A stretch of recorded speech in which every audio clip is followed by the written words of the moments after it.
That's So You. This is episode 7. Thank you for joining me today. If it is your first time watching, thank you for pressing play to check out the podcast. And if you are a returning viewer, thank you for coming back. My name is Diane, aka Mrs. You.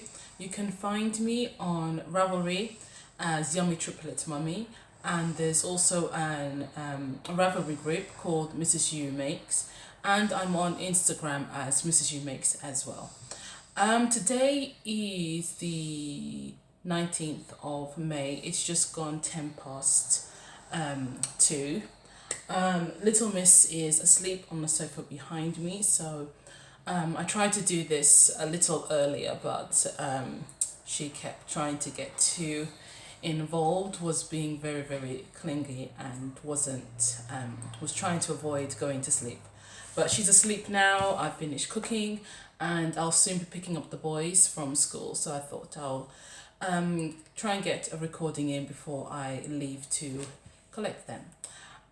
Yes, I don't have a huge amount of projects to show, so I don't know how long this podcast is going to be, but we'll see. So as usual, we'll start with the done and dusted.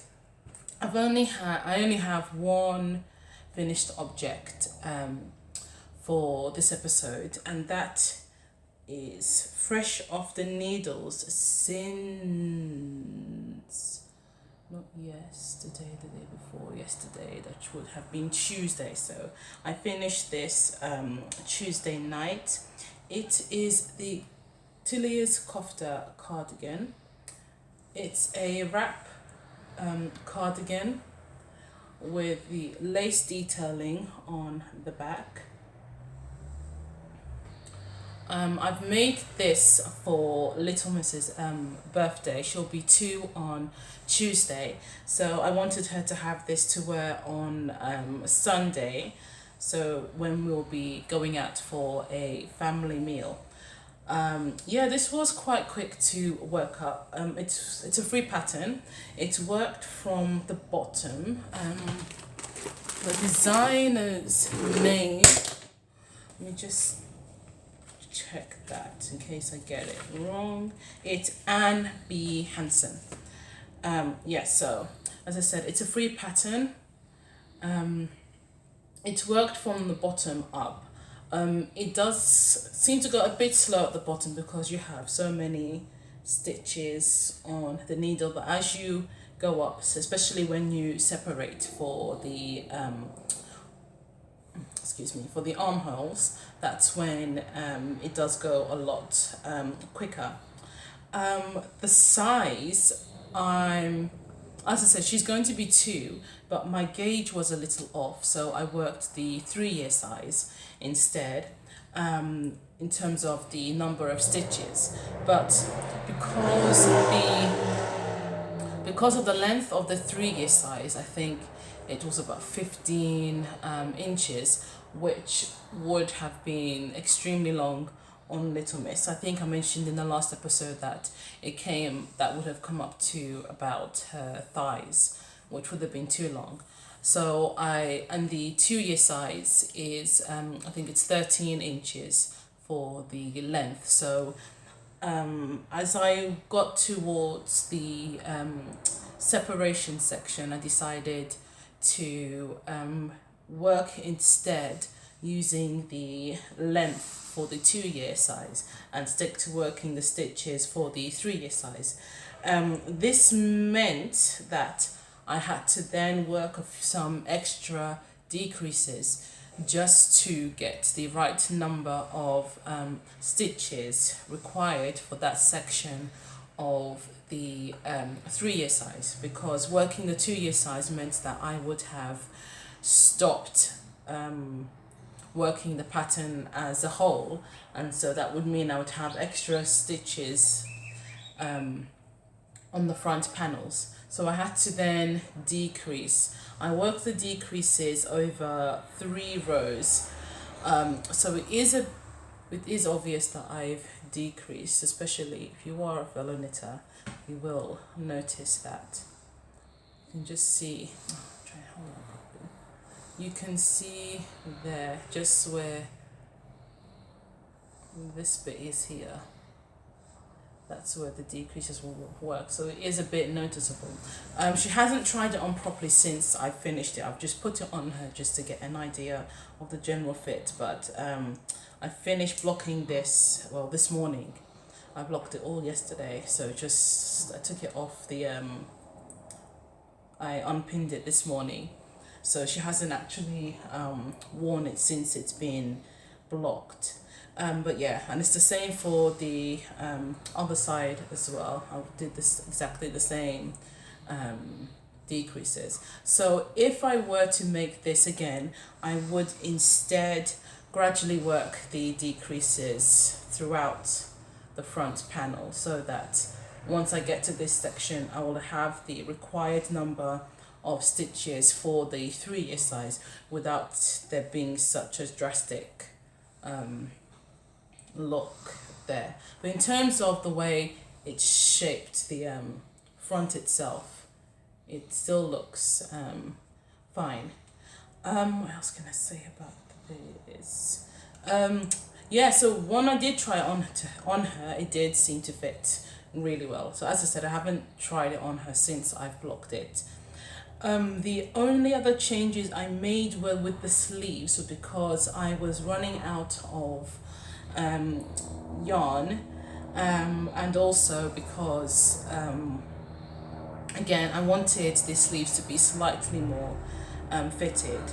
So in the pattern you're instructed to decrease 2 stitches every 4th row 5 times initially, and then every 6th row 4 times, and then work until you have the required length for that size. But instead, for the first 2 repeats of the 4-row decreased, I did as the pattern instructed, but then for the next 3 I decreased every 2 rows, so that so that way I would increase the number of stitches. And then for the first 2 decreases of the 6-row decrease repeat, I decrease every 3 rows. And then after that, I just, for the final 2 6-row decrease repeats, I just followed as the pattern instructed. After that, I worked another, I think it was 2 rows, and then I worked the cuffs. In the pattern, the instructions are for I think it's a garter cuff, but then it does give the option also of working the eyelets just as you have done here on the hem, but these are slightly different. With the hem, it's all it's worked in garter stitch, and then the eyelets are worked on the wrong side, so it's on the wrong side, and then you knit, so that way, I think that's right, so that way you have the eyelets are in pearls, and then you just do, I think it's 1 or 2 more rows of garter stitch. But with the cuffs, I've done it in reverse stocking stitch, apart from the eyelets, which I've done in knit stitches, but it doesn't look that different from it. And I work 2 rows of reverse stocking stitch, then I did the eyelet, and then another 2 rows of the reverse stocking stitch. Yeah, and when I tried it on, the sleeves came around about her elbows, maybe just a bit past her elbows. Yeah, so it is a nice pattern to work. The lace pattern itself is easy to follow, but because it's not something, I would say for me, that I can just memorize and then be able to work outside without having a copy of the pattern with me. So it's one of those ones that I only worked when I was at home, but the rows themselves are easy to remember. There's only one particular row that I found difficult to remember the sequence, but the rest were fine. I've just remembered one other slight difference. one other different thing I did. For the cast off of the back, I used Jenny's surprisingly stretchy bind off, and after I did this it just flared out too much, and by that time I'd already joined the sleeve, the shoulder section. So in order to tighten up the stitches, I just used a crochet hook, and I worked slip stitches, or in US terms it will be slip stitches, which is what I use when I'm crocheting. In UK terms they would be no slip stitches, sorry. I used single crochets, which is the US term, and in UK terms that would be double crochet. So I just did that across, I did one in each, one stitch in the first two, and then skipped one, and then one stitch in the next, and I just worked like that all the way across just to tighten it up a little, and that does seem to have worked, though the the neckline itself doesn't look as nice as it did initially when I did it. Yeah, sorry if my eyes are going everywhere, just because the tablet is switched over the other side, so the camera lens is here when it's normally over there, so I'm just having to remember that. Yeah, about the yarn, I've used Cascade 220 Sport. Just under 3 skeins of this. It's a 50-gram skein, so I've used just under 3, and that's why the sleeves were shorter than in the pattern itself, because I didn't want to buy another skein just to use up a few grams, so there wasn't any point in that. It is a wrap cardigan, so I do need to add buttons, and I have those buttons somewhere. Hold on. Okay, I found them. Was it yesterday or Monday? No, not yesterday. Tuesday, I believe it was. No, it was yesterday. No, Tuesday. I went with Little Miss, we took a bus ride to a haberdashery that's a few minutes bus ride away from us, and I picked up some buttons. These buttons. So these will go on the outside, on the sides of the cardigan, so that it can be buttoned up and then wrapped around. So just pretend that's closed up there. With the original pattern, I think there's only one button on the outside, because then you just button it up on one of the sides, but I'm going to have 2 buttons on the outside just to add a feature, and then there'll be 1 button on the inside so that this will be closed up on the inside. I might possibly have 2, so that way you can alternate which side goes over, but we'll see. So yes, I will take a picture of her wearing it once I've added the buttons, maybe even on Sunday when we go to church and she wears it with her dress. But that is the only effort that I have. So on to what's on the needles. The oldest whip I have is the texture tied sweater. I'll just check the time. Okay, is the texture tied sweater, which is designed by Judy Brian, I'm not sure of the pronunciation. The last time I showed this would have been 2 episodes ago, I believe, and I hadn't done a lot on it. Now I have worked the short row shaping for the, where's the back? There's the back.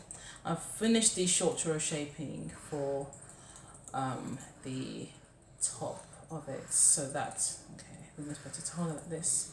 So this is what we have now. So it's not kind of difficult to see exactly what's here. But yeah, it has this It's hard to see with this yarn, but it has this mock cable detail that goes down the right side of the sweater, both at the front and at the back, and I think maybe the right, this is my right side, maybe the right side, the right sleeve as well, I can't remember, but I think so. Yeah, so this is going well so far. I did have to stop working on these because the needles I'm using are Adiclicks, and these are quite blunt, and it was difficult to work the mock cables with these blunt needles. So I ordered some sharper needles which arrived yesterday, and I'll show you those in a moment. So I will probably continue work on this evening depending on what's happening in the house. For this particular pattern I'm using various yarns.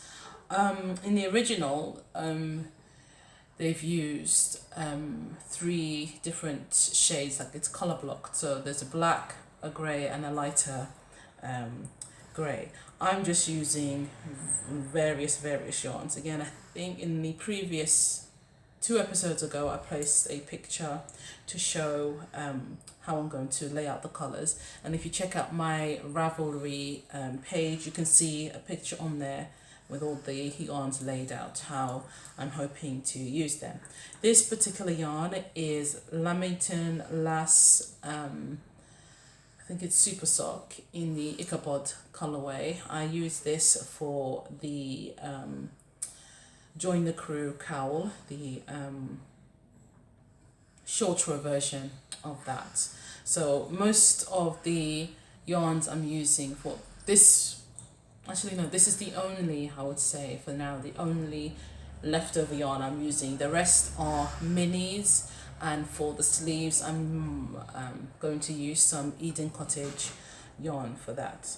So yeah, this is going nicely. I'm hoping to finish this by the end of June, because that is when the Brit Knit cowl is ending. It's a cowl being hosted by Amy, who hosts the Stranded Dye Works podcast, and it's a cowl where you're supposed to use yarn, British made yarn, either with the company itself being a British company, so the yarn being dyed in Britain, or I think if it's spun or the fleece has come from Britain. So I'm entering that in that particular cowl, so I'm hoping to finish it by the end of June. My only other whip that I have, I started on what day was it? Saturday. It is another sweater. It's designed by Isabel Kramer, and it is a hint of summer. I absolutely love Isabel Kramer's patterns, and I have a few of them in my queue. This is one I've been wanting to make for a while, so thought, why not, you know. I had the yarn available. It was either a choice of this or Caramel. Caramel is a free pattern, but then I have 2 balls of yarn that I could possibly use for it, but then I'd still have to buy another one for it. This one wasn't a free pattern, but I had the yarn ready and available to use. And this one is a summer sweater, whereas the other one is a proper full-on sweater. So I thought it makes sense for this. I'd only be paying for the pattern, and I'd get to wear it pretty much as soon as I finish making it. So that's all I've got so far. It's a paid for pattern, so I can't say too much about it, but this is not the hem. This is a provisional cast on, so once I've worked the required length, I will then take the scrap yarn out, place the stitches back on the needles and knit in the opposite direction following the instructions. The yarn I've used is Knit Picks Curio, which is a cotton thread yarn. This colorway is cornmeal and this one is silver. This is yarn that I use for a design project that didn't go to plan. I completely finished it, but the fit just wasn't right, and also the way it was closed up just didn't work the way I wanted it to work. So it's something that I felt I should work on more, and the yarn has just been sitting there all this time waiting for me to find something else to do with it. I haven't frogged the original one. This is just what was left over from the original one. So once I've worked through these skeins, I would then frog the original one. But yeah, it's going really well. The other project was a crochet one. So this is the first time I've knitted with yarn this thin. It's going well so far. I'm using, I think these are Addy Turbos. I'm not sure. I think. Not too sharp, not too blunt. This is 4mm, so yeah, it's giving a very nice drape to the pattern.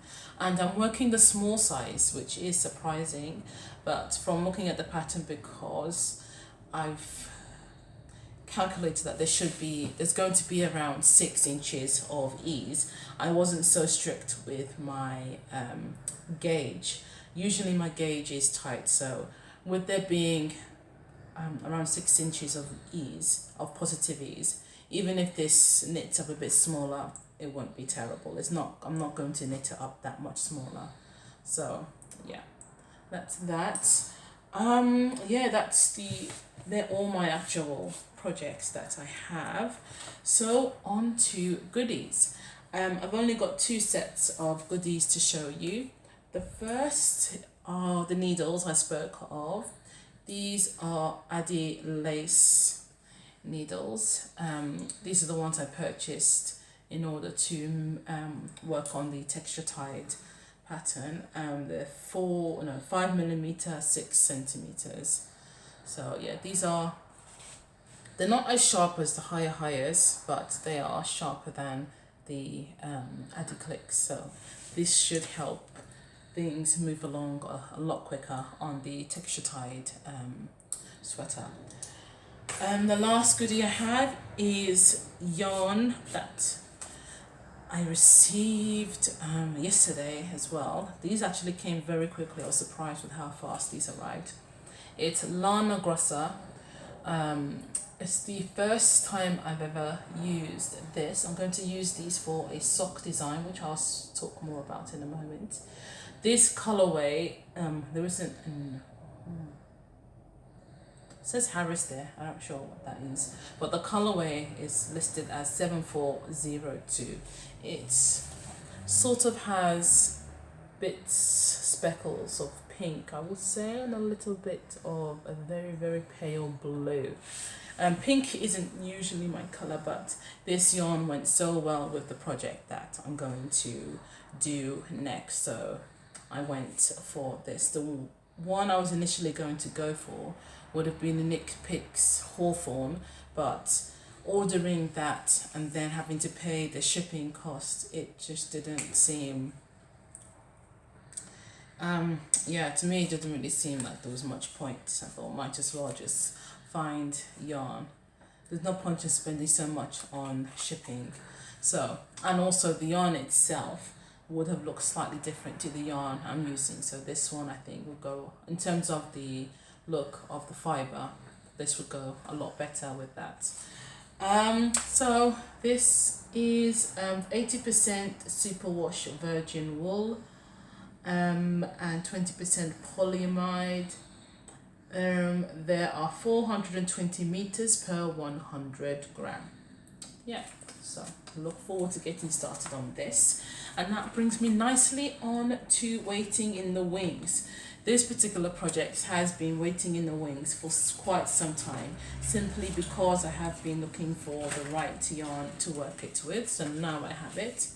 This will, I wasn't sure if it was last week or the week before, I mentioned my sock collection that I've been working on, which is the Fairly Odd Socks collection. I finished 2 socks already, which unfortunately I haven't finished writing the pattern for, and I know I will do it so I can get that tested.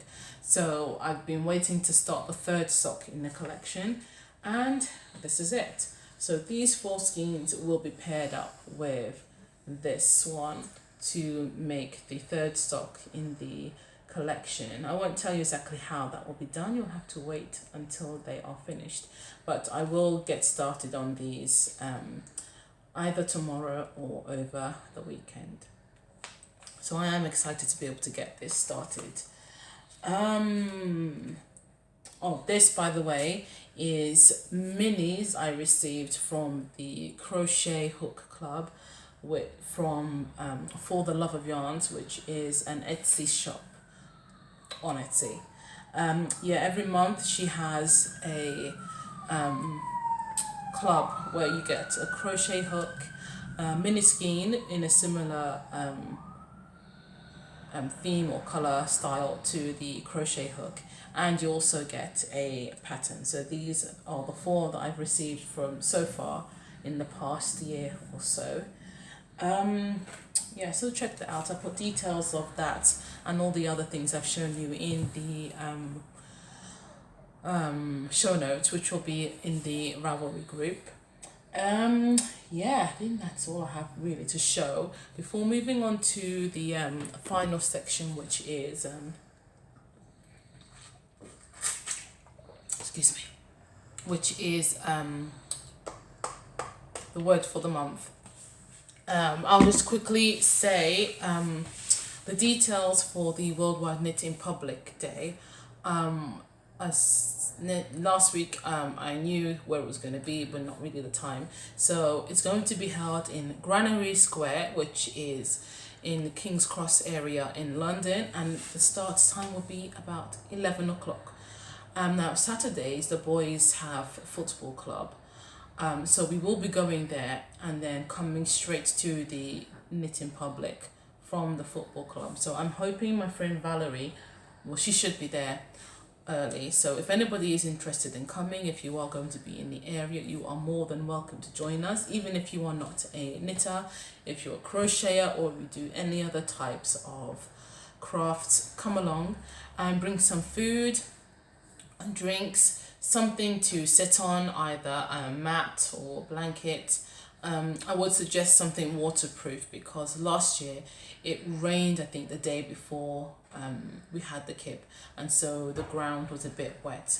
Where we're hosting it, I should say, the Granary Square is where the steps are, the green steps are by the canal, but I will put full details on the show notes, so if you do want the address and proper directions. The details aren't up on the Worldwide Knit in Public website yet, just because of issues with letting the people know. I think there's certain requirements they have in order for us to advertise, but I'm not sure if you'll still be able to put it on there without meeting those requirements, or if the advertisement only refers to putting up posters around the area, because last year we didn't inform the local council, I think it is, about it. So the guy who came to us just said just to take down the poster that was put up, so we were able to carry on then. So I'm not sure that will be the same case. Yeah, but hopefully everything should be fine. So I will try and see if it's possible to have the details put up on the website. But again, check out the Mrs. You Makes Ravelry group in order to get more details on that. So yeah, bring food, bring drink, something to sit on, something to work on. If you have any scraps of yarn or old notions or needles that you want to get rid of, you can come and swap or donate them to people. We will have a raffle or some sort of giveaway. Last week I showed some things that I received from Rowan, so check out that video if you want to see what they sent us. I've heard back from one other person who then referred me to another section of their organization, so I went through there, got a reply from somebody who I think misunderstood slightly what we were asking for. I think they thought that we were a retailer and then tried to redirect us somewhere else. So I've replied to them just to let them know that we're not a retailer, we're just private individuals who are hosting this event. So we'll see if anybody else gets back to us and if they are able to donate anything to the event. I myself will be making some stitch markers. I may also donate a pattern or two. So yeah, do come along. It is such it's a great event to take part in. Lots of fun. You'll meet some new people and you will get lots of stares and probably some questions from passerbys. Okay, so before going on to the word for the month, I will just clear some of these things and I'll be right back. Hey, I'm back. After the really nice weather we've had today, it now looks like it's going to rain. So, yeah, I've just been contemplating whether to wrap up my hair or leave it as it is. We'll see. I might take the risk. Okay, well, anyway, moving on to the word for the month. This is the section of the podcast where I share some scripture.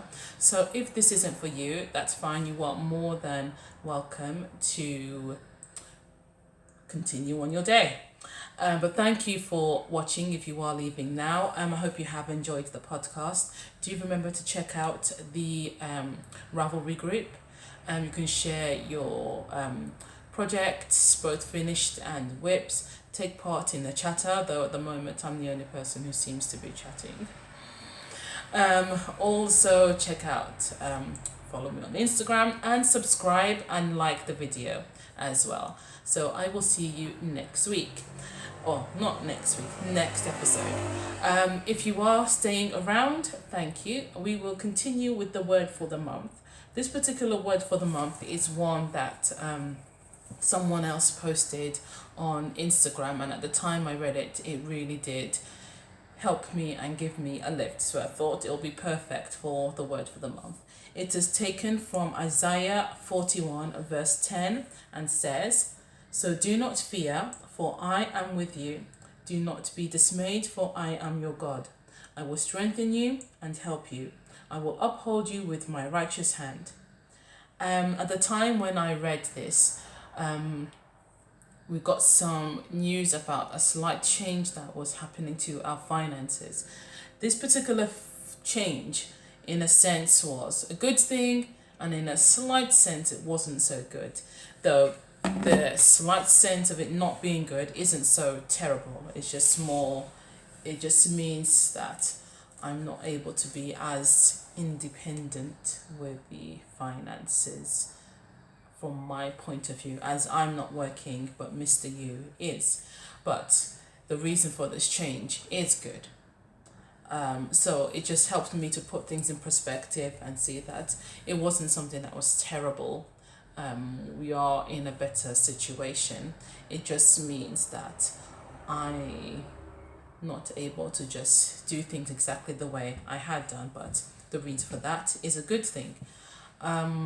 So yeah, I think just reading those things, it just reminds me that there are times when you're in a situation where you might be fearful or worried, but it just lets you know that, you know, God is always with you. There is nothing to fear, nothing that we should be worried about. Yes, worries and troubling times will come, but he will see us through them. It says, "I will uphold you with my righteous hand." So he's not going to put us through a situation that he's not going to be able to take us out of. And even though this situation is not something terrible, but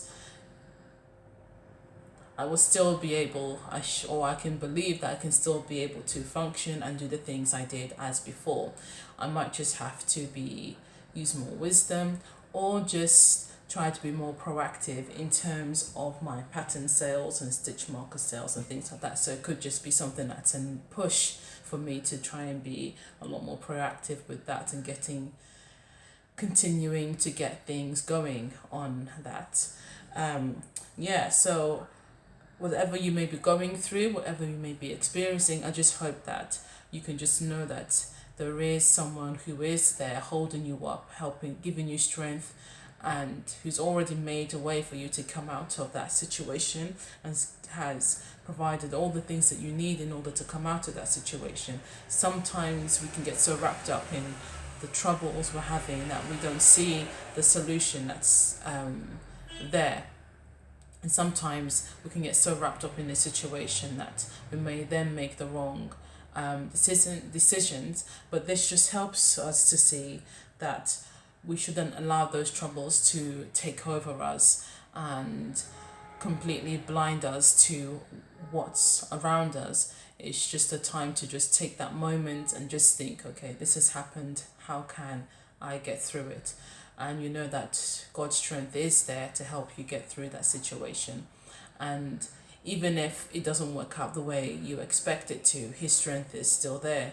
His hand is still there to hold you through whatever it is you may be going through.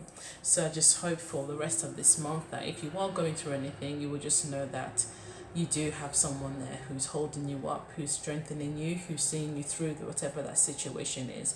And no matter what the outcome, He will continue to be there for you, to hold you, strengthen you, and just to continue to provide you with all the things that you need to help you get through. So yeah, I hope you have enjoyed the podcast for this episode. As I said, the show notes will be on the Ravelry group.